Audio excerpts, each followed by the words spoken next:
Okay.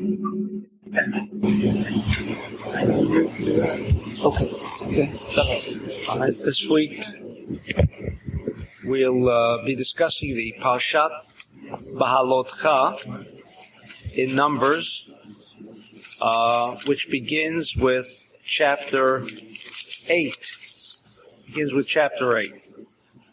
There are several subject matters that we're going to discuss tonight, and we'll begin with a matter that was discussed in a previous lecture concerning the astral influences and the way the Jews were encamped. If you recall, there was Yehuda on the east side and Ruvain was on the west side, both accompanied with two other tribes. And then the leader of the north side was Dan, and the leader of the west side was Ephraim. And we raised the question, what is the purpose of informing us how these Jews sat around when they weren't doing anything, and in what position they were when they weren't doing anything? Of what importance? Does the Torah have to import on this kind of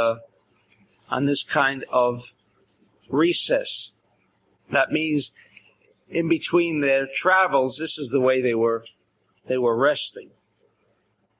And we discussed that actually the tale itself has really no meaning, and certainly of no importance to us, because that's true. As the Zohar says, of what importance is it where they were encamped? And so we began to understand, and we discussed just one aspect of the flags, and that was the flag of Yehuda. And here again, there seems to be almost a repetition of all that was described in the Parshat Bamidbar. Why the repetition?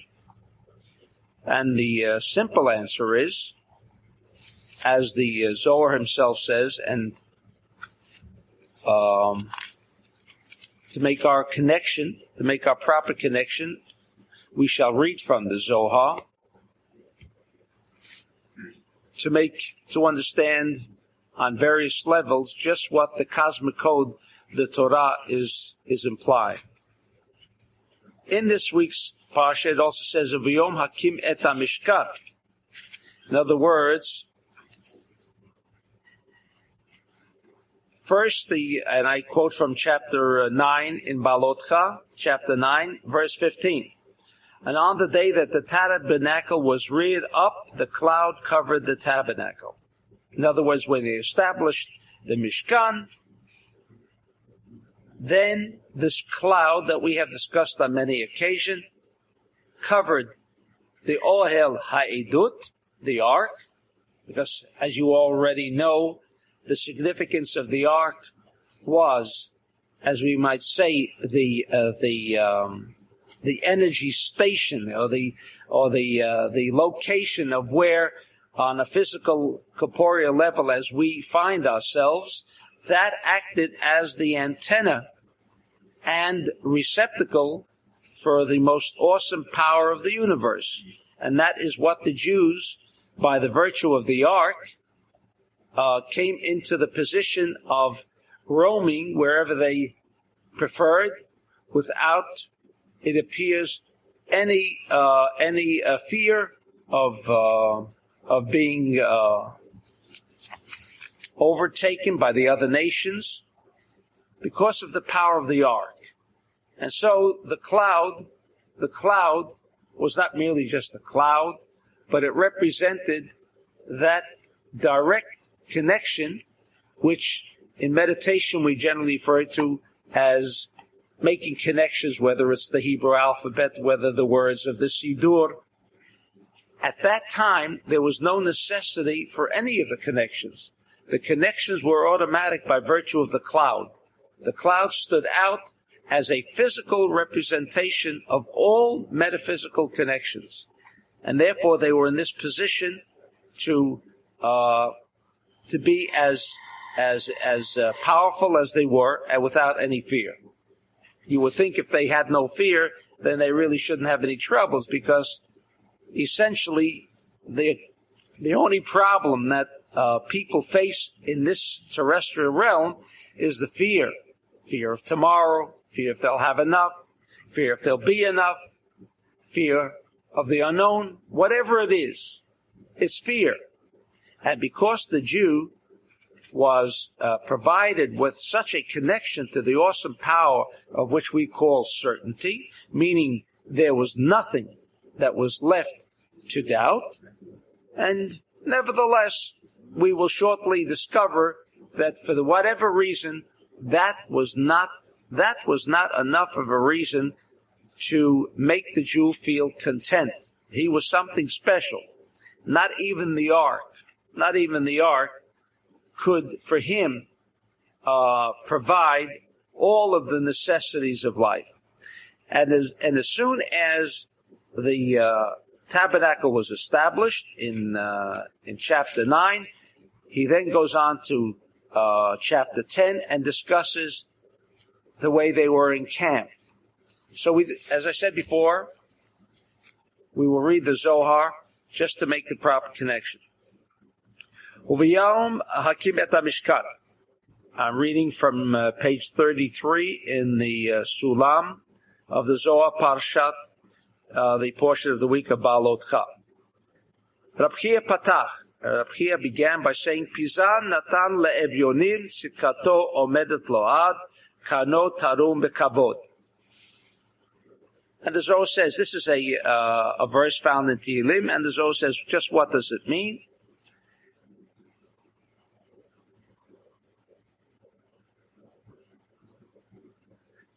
Pizar natan levyonim, meaning he spreads out and he gives to the poor.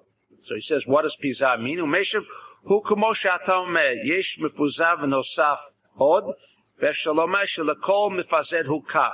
In other words, what the establishment of the Mishkan was to provide not only the Jew, but all of mankind, whatever their necessities might be, through the Mishkan, through the tabernacle, which ultimately was brought into a greater fruition by virtue of the Bet HaMikdash, of the Holy Temple, that the poor would be totally provided. And poor doesn't mean someone who is monetarily lacking, but it meant poor in whatever respect one might find themselves in lack.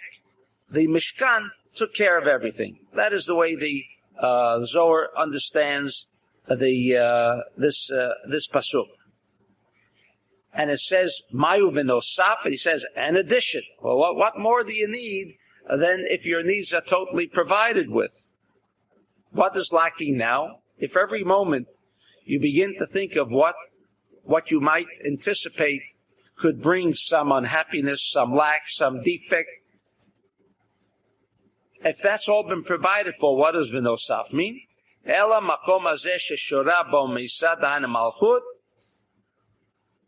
But there was still one other aspect. One still fears death. Of course, death is not the first thing that comes to our minds. For most people, the fear of want, need, uncertainty comes first. It's only maybe when you get really old that you begin to understand that there could be a possibility of another fear. Although that doesn't preclude that young people do not die as well. And so he said that this Mishkan was going to provide shitoseh b'chayim shel mala.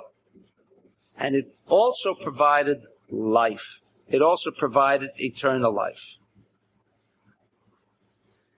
Amar Rab Yehuda, Amar Rab Chia, Amikra Me'ir, and this verse indicates this, Shekol mi shenoten tzedakah levyonim, mitore es hachayim shehu ze'er anpin.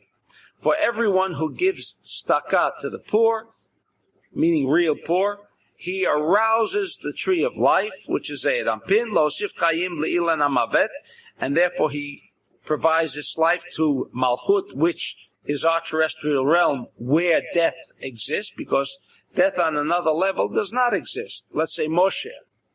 While it seems that Moshe died, Moshe did not die. He might have disappeared, and maybe for us, he doesn't seem to exist within our realm, but that, says the Zohar, is an illusion, because Moshe did not die. Moshe did not die. And therefore, va'az nimtzah chayim v'simcha lamala. And so the one who gives tzedakah, and through tzedakah he brings eitz hachayim, and therefore he takes away the ilan hamavat from our midst. Yet we have a question that we can raise. If tzedakah seems to be an aspect of bringing life, and that was indicated by this verse, because the Mishkan, which contained the ark, and the ark was the direct connection, and therefore death had no place. Yet we find many people who give tzedakah, give charity to poor people, and yet death still prevails. It even prevails for those people who, out of generosity or for ulterior motives, give tzedakah. Then you might say, well, maybe he's giving tzedakah for an ulterior motive. He wants to remain alive. If it says tzedakah tatzil mimavet, that by providing someone with charity, a poor man with charity, that will save him from death. But you can say, if that's what he's looking forward to, then he is giving with an ulterior motive. And maybe that's why sometimes it does not help. But that is also not correct, because the Talmud relates that Jeremiah, when he saw the destruction of the temple coming, he pleaded and implored the mercy of Hashem. He says, please send a true poor man, because if you can send that true poor man, then all of the Jews will be saved by permitting them to give charity to this poor man.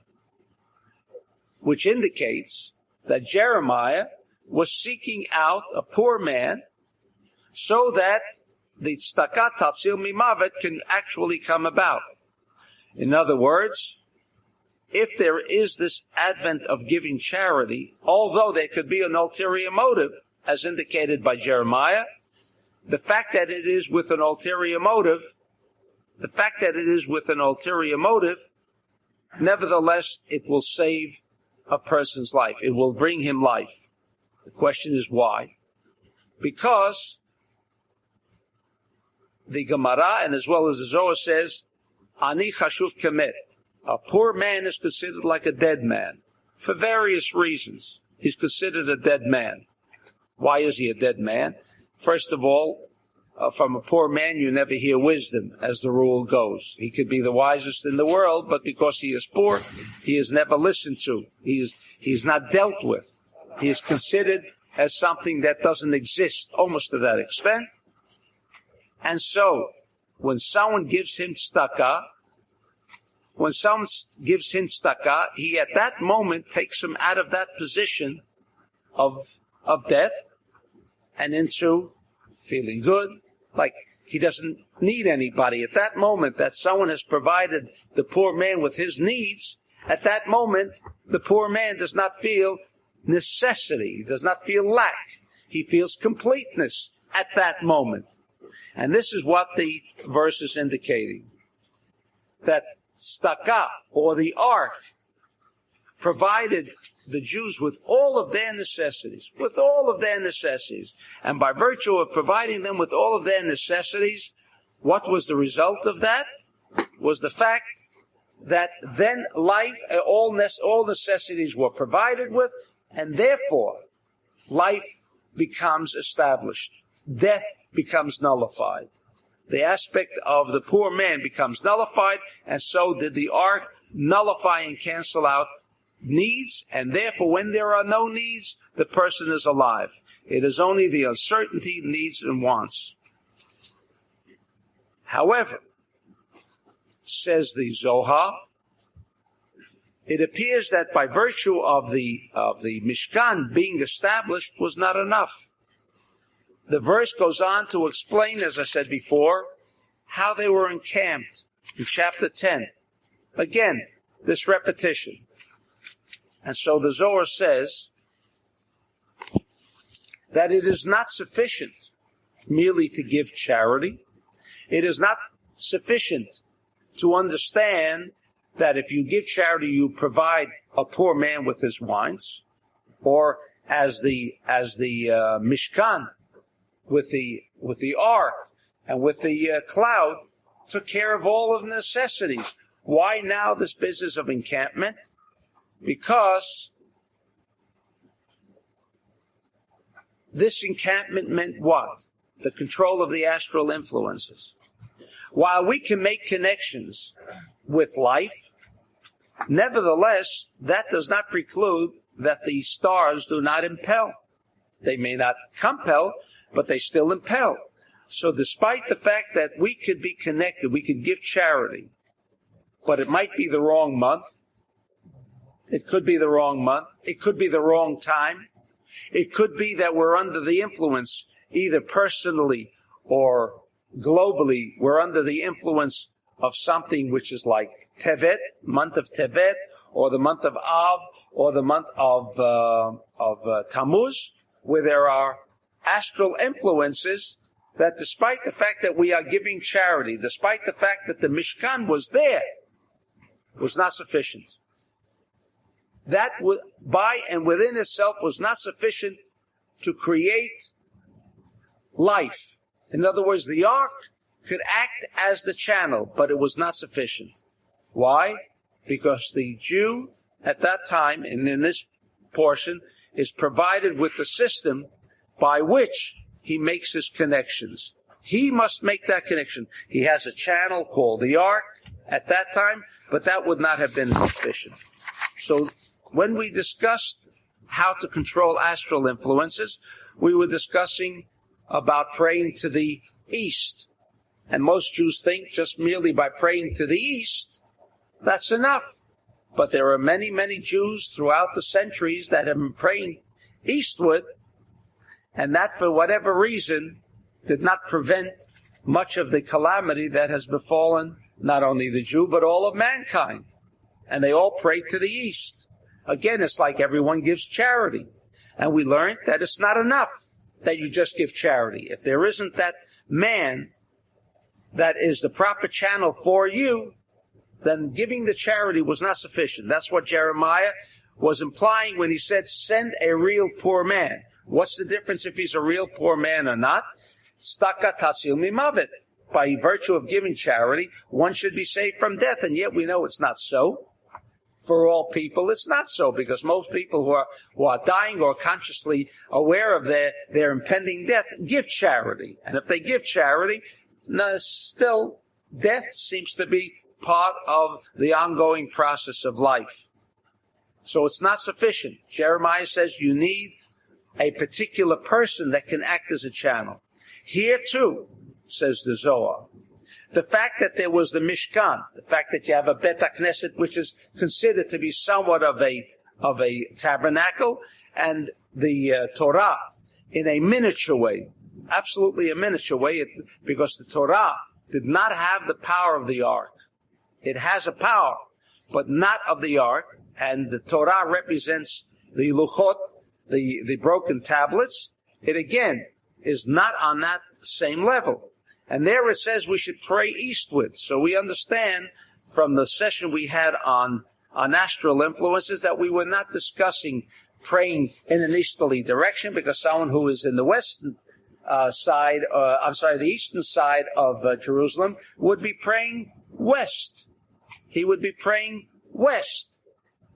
So the idea of east meant the central column, meant that aspect that is known as the force, which is compassion, which combines right and left, like in a bulb.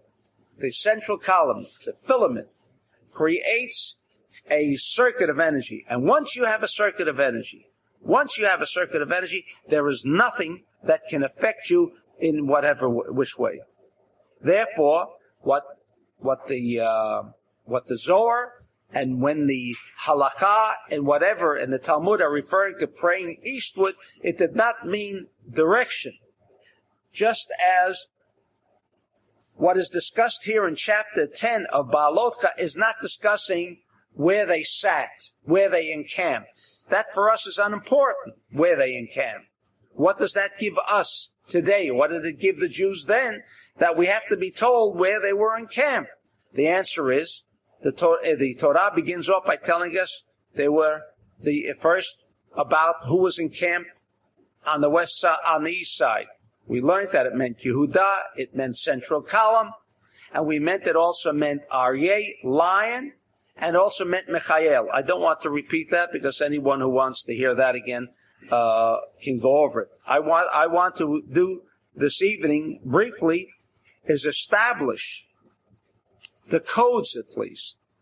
While, if you will take notice when you have time to look into the Zohar, whether you are familiar with Hebrew or not, I'm continuing to turn these pages all on just a few verses in the Torah. I mean, why does he have to go to such length to explain what all this is about?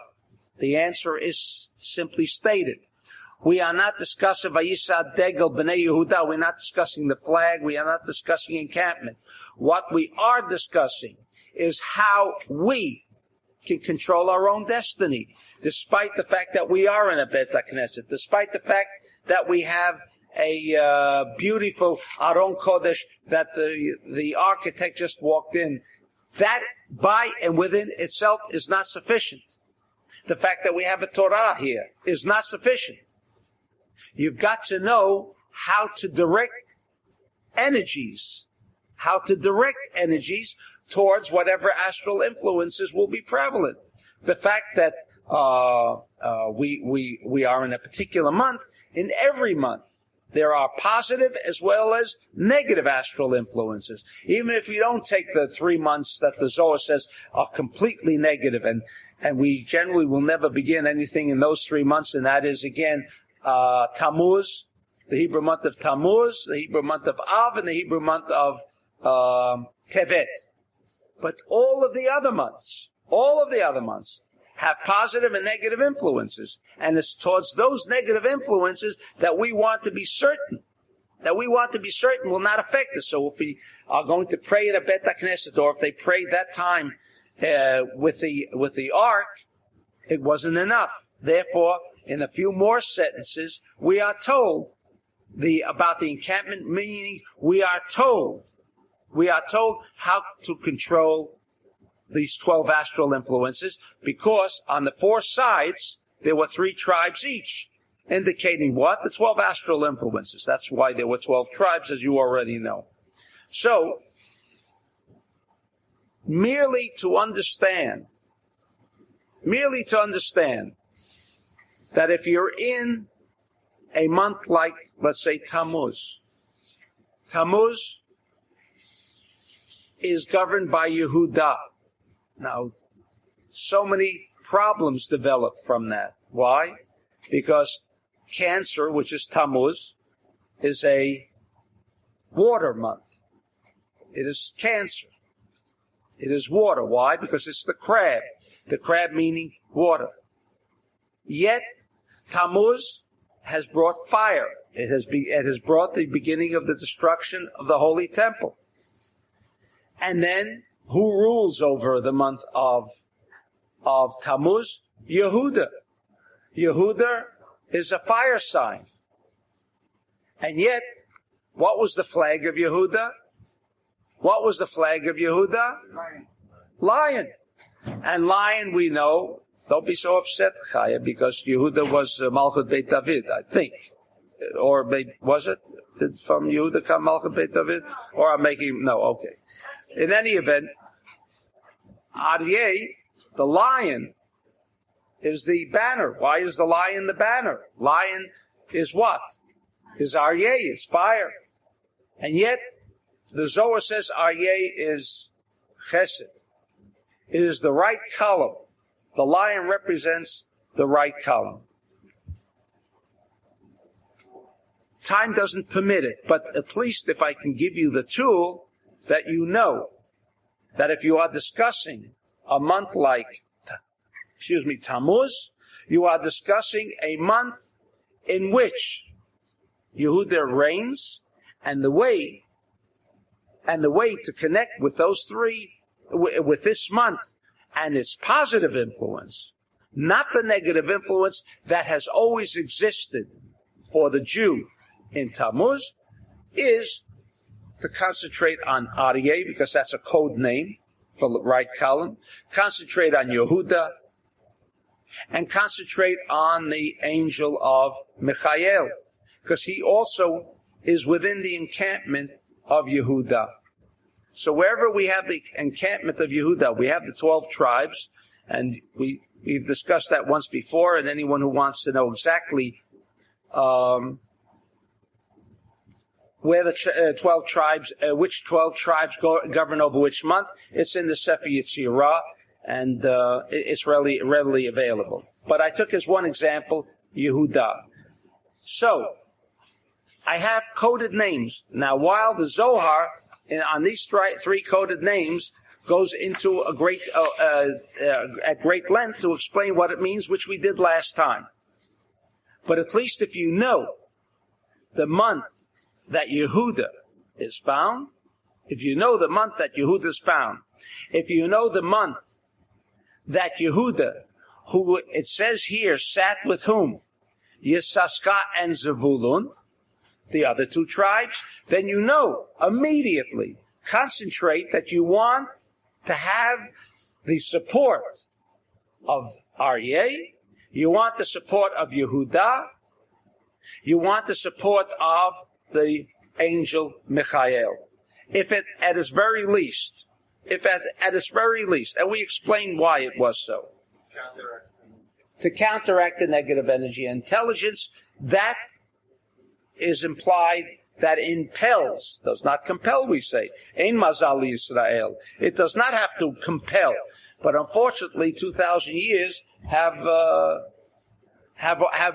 somehow, yes, compelled the Jewish nation to disaster. It shouldn't be that way, but that's the way, in our experience, it has seemed to evolve. All right, now I want to touch on the degel, the second degel, which is dealt with in the Zohar.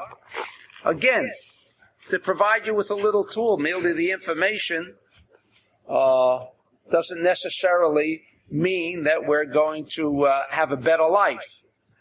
Information goes a long way, but there are certain aspects that are dealing with our daily lives, and our daily lives, I think, is what the Zohar primarily wants to deal with, more so than teaching you, while we know how important it is to know all about the cosmos and so forth and so on, how they relate to every aspect of life. Nevertheless, since we're dealing with Beha'alotcha, here he discusses what takes place in the month of Yehuda, or the month of Yissaschar, or the month of Zvulun.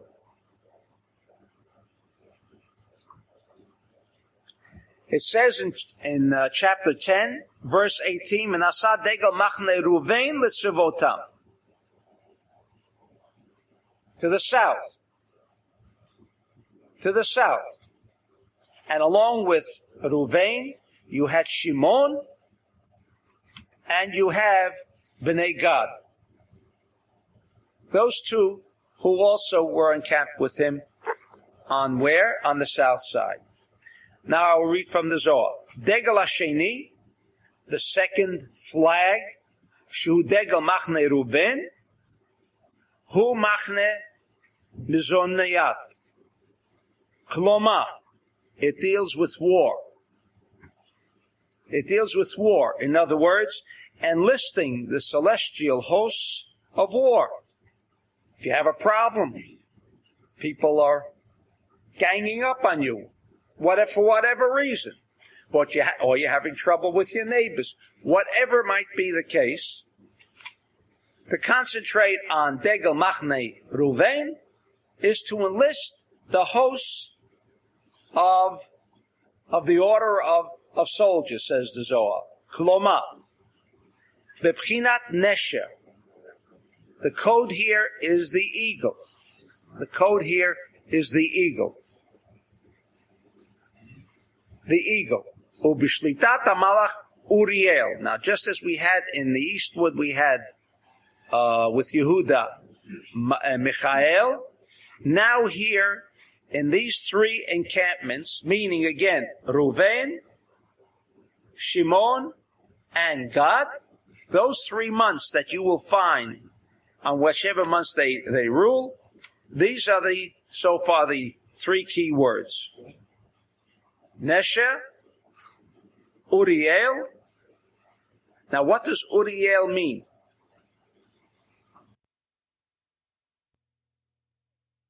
Uriel, if you know anything about the power of the angels, what does the power of the angels mean? It means an energy intelligence. We discussed this also last time, and I don't want to repeat it. It's another manifestation, says the Zohar. Uriel is the manifestation of the central column. But we already discussed that Yehuda was central column. And this is where astrology becomes very confusing. As we discussed last time, conventional astrology. Why? Because for every positive, there is a negative. And the negative seems to be consistent, like I said about Libra, right? My wife sees everything so thoroughly. But then always at the end says, well, what do you think? What do you mean what I think? I don't even see it as thoroughly as she does. I really don't. And yet she says, well, what do you think? What do you mean what I think? You're the one who sees both sides so clear. She says, that's the problem. Because I see both sides so clearly, I can never make up my mind. Right? So how do you reconcile those two aspects? If one sees everything so clearly, he should be able to come to a clearer decision. What? You mean someone who doesn't see things clearer or clearly and then makes a decision? That's a gamble. That's a guess. Because he didn't see it clearly. He saw one side, and therefore he made a decision. That's better? Of course not. So how do you reconcile both? The answer is because there are many factors. There are many factors. Just as suddenly the Zohar says, what is one of the codes for drawing energy, positive energy? For the south is Uriel, but south we know, and then he says, Ulasad Darom. The degel, the flag of Reuven was to the south. Now the south we know means chesed. That never changes. Darom, south, means chesed. If it means chesed, which means positive energy, right column energy, and therefore Reuven, it fits in with Reuven because he was the firstborn. We know that Reuven rules over Aries. He rules over Aries because Aries is the first month and is the right column of the first section of the first 3 months. I'm a bit confused here. That's the question. If the first 3, if the Aries is the plus, then the Taurus is a minus, and Gemini would become central, then Cancer should be positive. Should be right column. That's correct. So how come it's coming here as a... No, we finished with Yehuda, right? We finished with Yehuda. And we discussed why we discussed why Yehuda in the last session has to do with the right column. Because only through the central column does the right column become a force. How do we get electricity? Now, I'm returning again to what was discussed. How do you get electricity? The minus draws it, but how does it ultimately become manifest? Through the left pole or the right pole? What? It becomes manifest through the right pole. So the fact that you have to know what we're dealing with. We're talking about manifestation. Manifestation comes through the central column. But the central column doesn't make it manifest. The central column acts as a centrifugal force that creates, like the filament, creates a position or a condition by which the right column will now provide us with an abundance of light. But what was the cause of it? The central column. So there are many factors that must be involved that we have to deal with. Now, when I said Aryeh, that's why Yehuda is Aryeh, right column. You have a clue.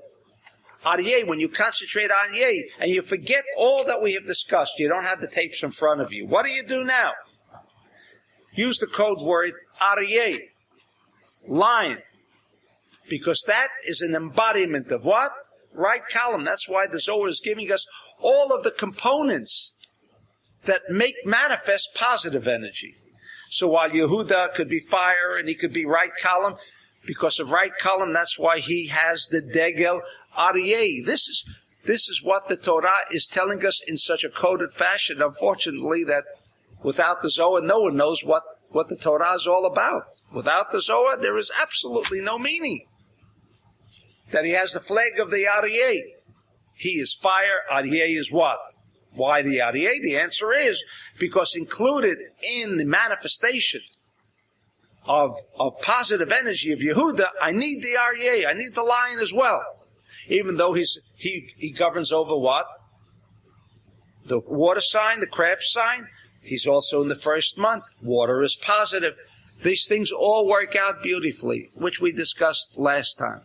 Now we are coming to those other three signs. The three signs that deal with Reuven, Shimon, and Gad. When they rule, what is the way we can connect with positive energy?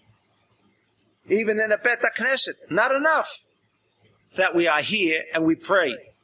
If you don't say the Shabbatenu, or you don't say the Ana B'Koach, I have my questions of whether one is really in his prayer, putting on the tefillin, putting on the talit, and he's not saying the Ana B'Koach, which is the most powerful prayer of all of the prayers. Well, what about the Amidah? Isn't the Amidah considered the most powerful prayer? The answer is yes. The Ark was the most powerful connection to the awesome power, the whole awesome power of the cosmos. So why did we need all this encampment business? Because you can be and have the greatest army in the world. You can have the greatest equipment, like they say about the Arabs. Give them the best equipment in the world. But there could be one thing lacking. What is that? How to make use of it. Right? You could have all the equipment. You can have all the connections. You can have even the lost ark. Right? Let's say they didn't put it away in Washington and, classified as the movie indicated. But we have it right here in this room. What are you going to do with it? How do you implore its energy?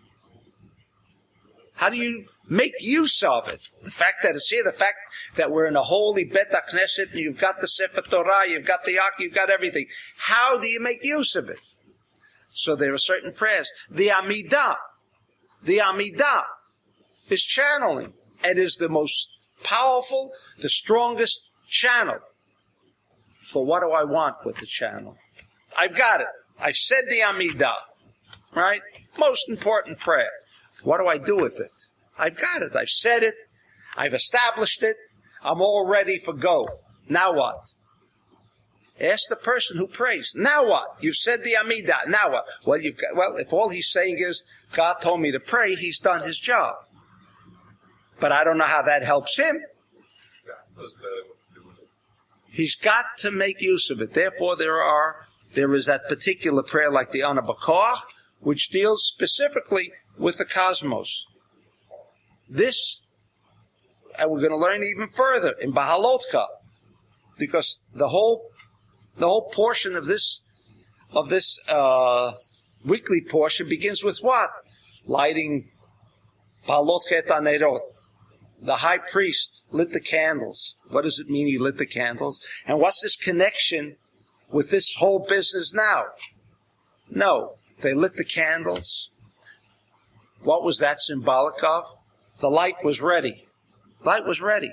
Everything was go. The Mishkan, Hukam, was established. They put the Eidut in there, established. But there's one little incident, you see, that without the Zohar, the Jew never takes notice of. In fact, that's the part you skip.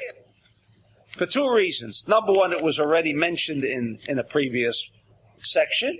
And number two, it's a few sentences here which talks about encampment, which seems to be unimportant. But yet the Zohar finds it so important that he devotes more ink to this section than any other section in all of Beha'alotcha, which we will see again, deals with one specific aspect: drawing energy. Drawing energy. So therefore, again, I return to the Degel Hasheni, which means, again, Machne Ruven. Letzad Darom, which is Kav Yamin V'Chesed. And along with this whole idea, he says, Yehuda, Shehen Yehuda, Vehen Ruven. What is the difference between both of them? If Ruven is in Darom, he's in the south. The south means sharing. South means Kav Yamin, right column. We said that Yehuda also represented that kind of idea of right column. He is the first month and ruling over Cancer. Again, in the grouping of three, Yehuda, Tammuz, is in that first grouping, meaning he is right column. So the Zohar is saying, what is the difference between the two? And here lies the secret. They are not exactly alike. If they were exactly alike, there would be no reason for both of them to exist. Shehen Yehuda v'hen Ruven klulam b'beis b'chinat sheim kav hamsi v'kav yamin. They are both inclusive. They are both inclusive. Are both right and left. Do you remember we said Nesher? For those of you totally unfamiliar with the aspect of Chayot HaKodesh, which means the holy beasts. That's a word used in translations.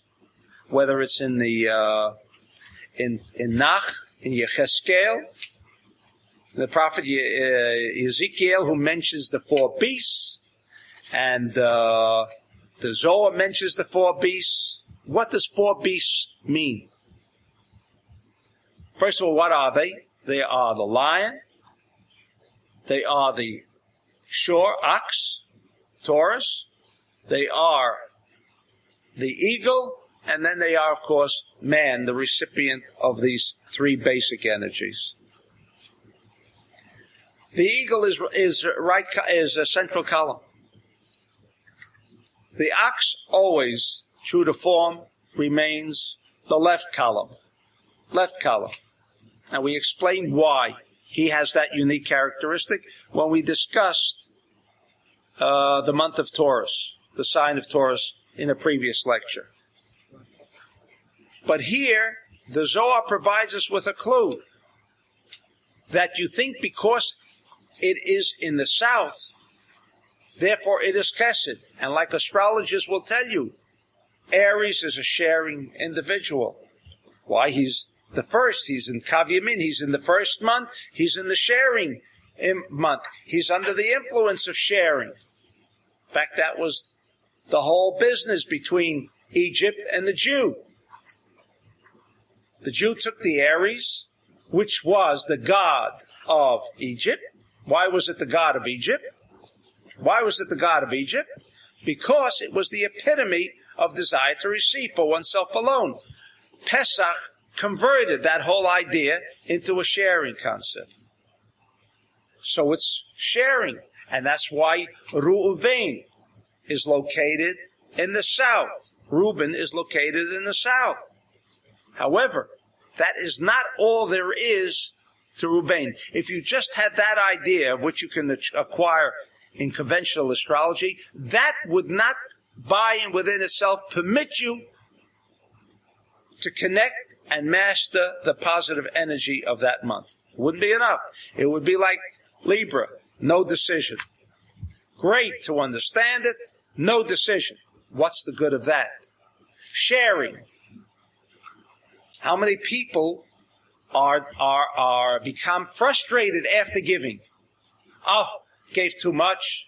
Oh, he wasn't worth it. I mean, I can give you 1,000 reasons why someone, after he has shared, then has second thoughts about what he did. Why? He's a sharing individual. Because that by in itself, it doesn't take care of every situation in Aries. Because there is a negative quality in Aries as well. How do you control that? How do you take care of that situation? So now we return to the Zohar. He says both Yehuda and Ruvain consist of both qualities, central column and the right column. Then they appear to be the same, right? No.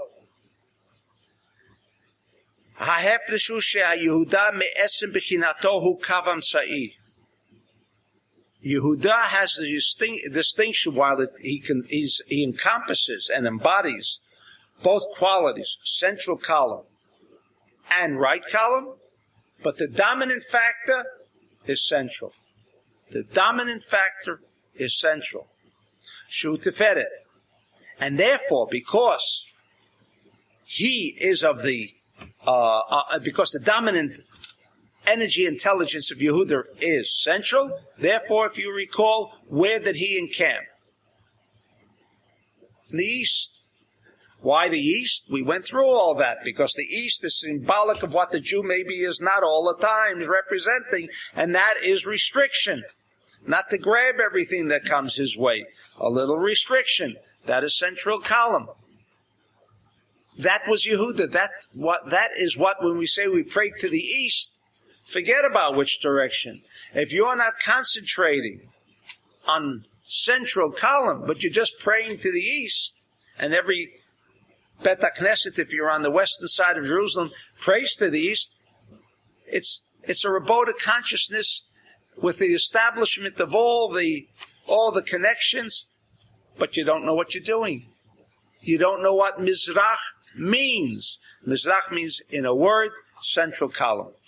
Ella, like we said before, because the central column makes manifest right column, then you don't have to worry about drawing energy, as we learned in Talmud Esesfirot. Just put out the energy of restriction. Put out the energy of restriction. You would be amazed how the energy comes back. Push it away, it comes back. A paradox, but take a look at the bulb. It operates with the same features and principles. Okay? Therefore, he is also referred to, Yehuda is also, I use the word also, referred to as right column. Now we understand why he rules over Cancer, water. It seems to be contradictory. Shu Chesed. And therefore, in Yehuda we have the angel Michael, which is Chesed. All right?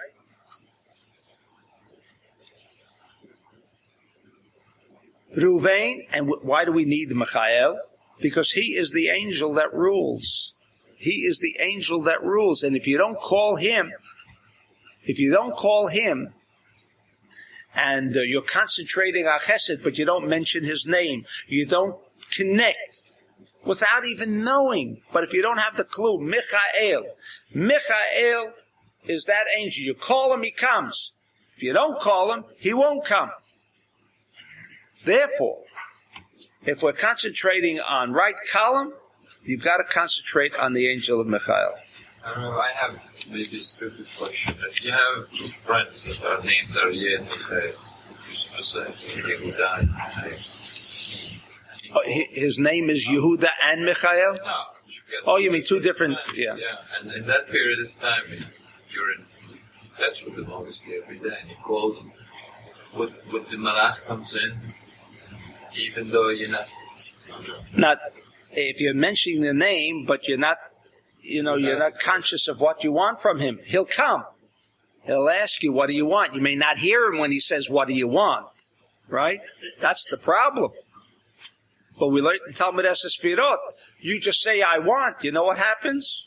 It immediately comes. But somehow you don't feel that he came because you didn't do what was necessary. But without calling him, then nothing is happening.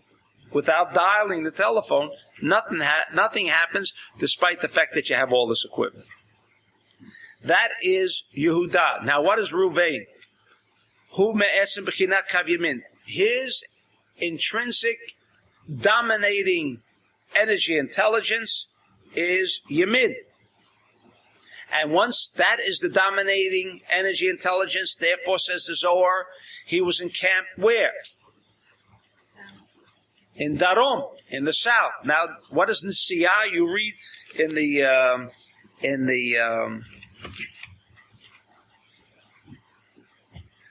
the English translation, which again is translated correctly, but it has no meaning. Vayisa, and they traveled. Again, we ask, what's the purpose of traveling? But also know that, just like when we take out the Torah, we say Vayhi bin Soa ha'aron. And when they carried the ark, what does it mean they carried the ark? You mean physically? If you carry the ark, you've got it all? The answer is no. Nisiyah says the Zohar, making connections with the awesome power of the cosmos. That's what Nisiyah means. Vayisa, they carried. They may not have even moved. This whole thing could be an illusion. The traveling 40 years in the wilderness may be an illusion. In fact, I would prefer referring to it as an illusion because, I mean, there was a little area there. What did they do? Just go around in a circle 40 years? Is that what they were doing? The answer is that's not what we're addressing ourselves to. We're not talking about where they went, where they camped, where they started moving, and when they started moving. We are talking about how they drew that awesome power of the cosmos. So therefore, the intrinsic and essential characteristic of Ruvain was right column. And therefore he was, when it says he was located in the south, it means because it means Yamin. It's right and it's Chesed. Ruvain. Was it Yehuda? No, Yehuda, intrinsic energy intelligence is central. Is central. It's central on the right. What's that? Yehuda is also central on the right. Yes. Why? Because central brings right. Because central brings right. All right?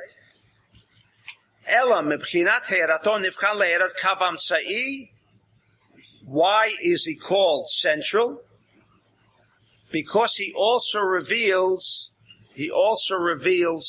some energy to the left. What does that mean? What does that mean? He goes on to explain it, but I'll explain it to you. And therefore, it's Nesha. Where is high noon? Where is high noon? High noon, not the movie. High noon. So nobody answered me. South. High noon. High noon.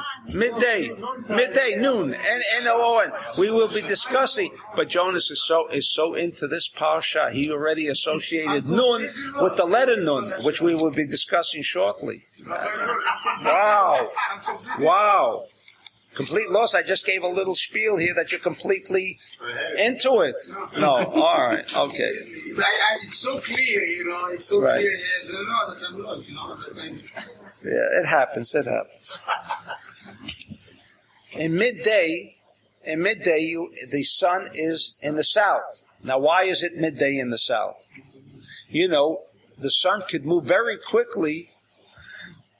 And let's say the day is 12 hours or 6 hours. It can move very quickly and be in the west. Who says it has to move this way? It can move faster in the morning, slower in the afternoon. I mean, why is it that way? Why is it that way? How come it works out that high noon, midday, should be in the central? Because when it begins to move towards the left direction, right? If you're the sun, then it's moving in the left, right? It begins from the right side. As if let's say this is south, right? He starts from the right, from the east side, which is the right of him. What's the right side of south?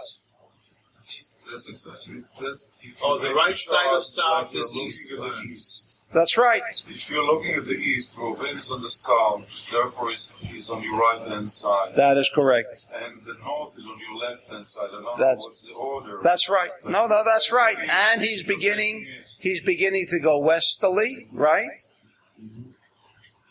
The reason for that is, why is that? Because he also, not that his intrinsic characteristic is left, but to provide energy also for the left column. While it's waning, but nevertheless the sun is shining. Is that correct? Now why could there be some positivity? Once it wanes, we know that it's indicative of only left column energy. Is that correct? Like we said, Newsweek said between 5 and 7, most crimes are committed in the entire universe. Well, or all over the earth, right? But it's in the entire universe too. But at least between 5 and 7, that's what most crimes are committed. Why between 5 and 7? They don't know, other than the convention that was held. But between 5 and 7, we know that's when the sun is just about exiting. But at 12 o'clock, in order to provide a balance, some balance, between the right and the left, it continues to shine. So why is high noon there? So the sun can provide for the east as well as the west, meaning the left side, also energy. So in effect, while his intrinsic characteristic is not central, but he also makes manifest central. Is that correct? He also makes manifest central. Therefore, if you want to avoid, as we said, don't start something in the afternoon if you want to start a new business, or if you want to get married, don't do it in the afternoon. Right? What? Afternoon weddings? Forget it. Forget it. Forget it. What's wrong in afternoon talking about business? Because the sun is waning. And why is the sun waning? Why is it beginning to descend? Because there's a force. The sun is only a material matter. There's a force that is saying, look, you've got power. Sun, you've got power, right? But there is a time when that power has to begin waning, has to become diminished. That's the power. The power of negativity says, I want to rule. And that's why he begins to go down. Because at 12 noon, negativity steps in. But he doesn't disappear. He does not disappear. Like on the 15th day of the month, I should say the 16th day of the month, you also don't get married. Of the Hebrew month, because the moon is going down. Why is the moon going down? The Zohar says, for a very specific reason, but suffice to say that at the 15th day of the month, the moon doesn't shine anymore. But then you'll say, well, wait a second. We all see on the 16th day the moon shines, right? That means what? That it's got energy. It's giving off energy. The Zohar says no, zero, blank. But how do you explain that there's still light? Until the 15th, he says that's perfect. There's complete revelation, because that's why there's a full moon, meaning complete revelation. On the 16th day, in fact, it's just going down a little. So let's say it's going down like the sun, right? It's going down. No, he says, there's no more energy. But then you'll say, how come it still seems to have life to itself? It's the same way as you chop off the head of a chicken. You ever see the chicken? What happens? It drops dead and doesn't move anymore. Is that right? No. That's the way the Zohar describes it. There's no energy there. You know, it's like they say it's all over, but for the clapping, it's all over with. What's taking place afterwards is not energy, like that chicken. There's no energy anymore. It's finished. But there's still movement.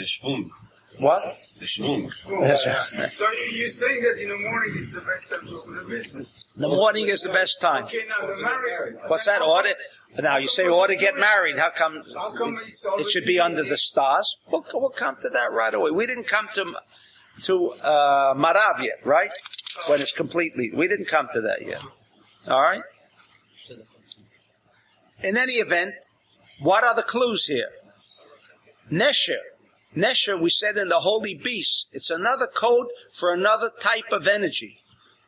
In the four beasts, the holy beast, Nesher, the eagle, is central column, brings the manifestation of central column. What does that mean?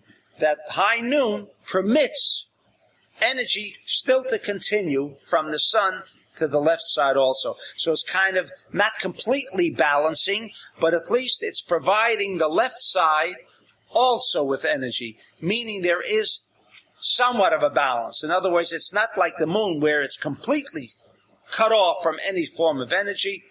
Here, the fact that we call Nesher after 12 o'clock, if we call Nesher after 12 o'clock, we still have a continuity of the energy continuing. If for whatever reason you sat down to discuss and go into a new business, right, and for whatever reason it still keeps going after 12 o'clock, what should you do? Cancel the meeting?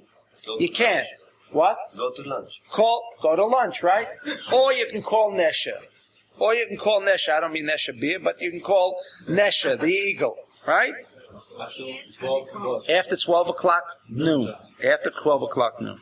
That's why suddenly Ruvain is considered also to have this aspect of Nesher. Why?